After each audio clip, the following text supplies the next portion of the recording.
With the recent rediscovery of the Lost Marvin film that shows an unknown corkscrew-like sea serpent off the coast of California finally being found after almost 50 years, I wanted to make a video on the top 5 lost cryptid evidence that I want to be found.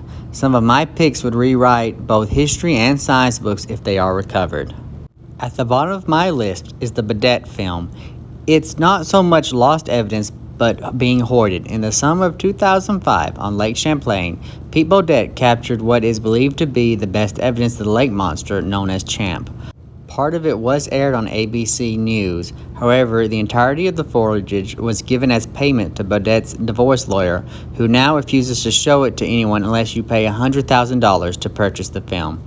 Chuck Pogan, one of the persons who's seen the whole film, said it shows a giant turtle with an elongated neck, or a plesio turtle as he called it. We know there are long-necked turtles and giant turtles, so maybe a long-necked giant one could exist in Lake Champlain. Though you think it would have been seen more frequently since turtles must come up for air and they lay their eggs on land. For number 4 on my list, I have chosen Deep Star 4000 audio recordings.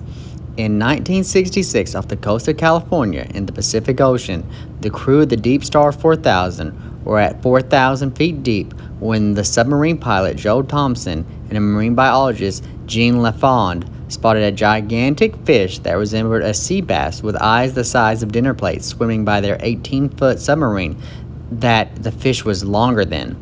The whole sighting lasted about 8 seconds, and the duo would wait 6 months before coming forward with their encounter, fearing no one would believe they had saw an over 25-foot-long bony fish. Their live reaction to the Deep Star 4000 fish was recorded in the sub's audio logs, but have since been lost to time. I would love to hear the authenticity in their voice of their reaction in the moment, which would add credibility to their claim. I personally believe them due to them being experts at marine life, stopping misidentification from being a possibility. Also, the vastness of the ocean is the perfect place for a gigantic unknown species to stay hidden. Taking the number 3 spot on my list is the Adamsfield thylacine photos. The story goes a hunter or a group of hunters killed a thylacine in 1990 outside of Adamsfield, Tasmania.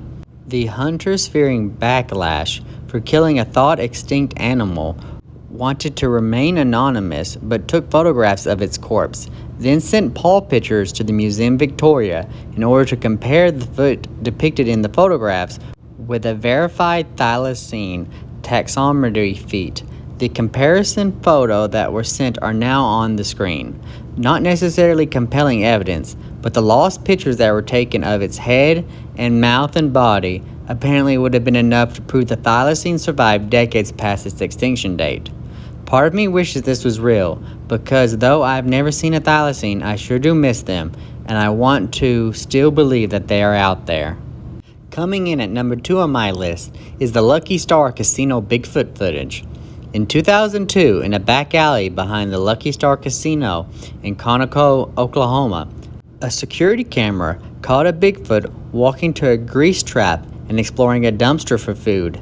A nearby light pole not only provides great lighting for the video, but a unit of scale because the creature was almost as tall as the 9-foot pole.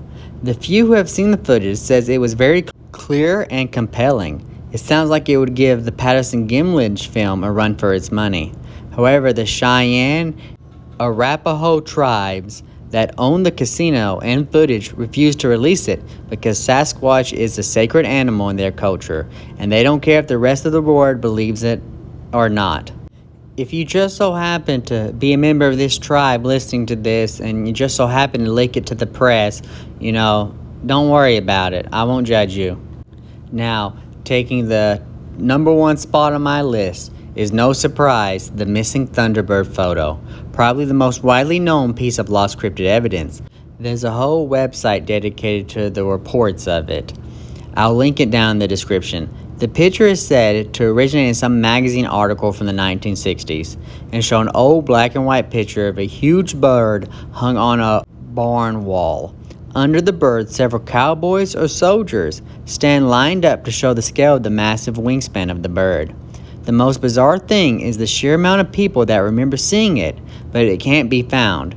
Even my own mother believes she has seen the original. Ivan T. Sanderson, a founding father of cryptozoology, said he had a copy of the picture, but when he tried to find it, said he couldn't locate it. No doubt if this piece of lost cryptid evidence is found, it would validate thousands of people's memories, but also prove that Thunderbirds at least one time existed. Thank you for watching. Please like and subscribe for more content like this. And let me know which lost cryptid evidence on my list would you personally want to see most. Thank you. Have a great day.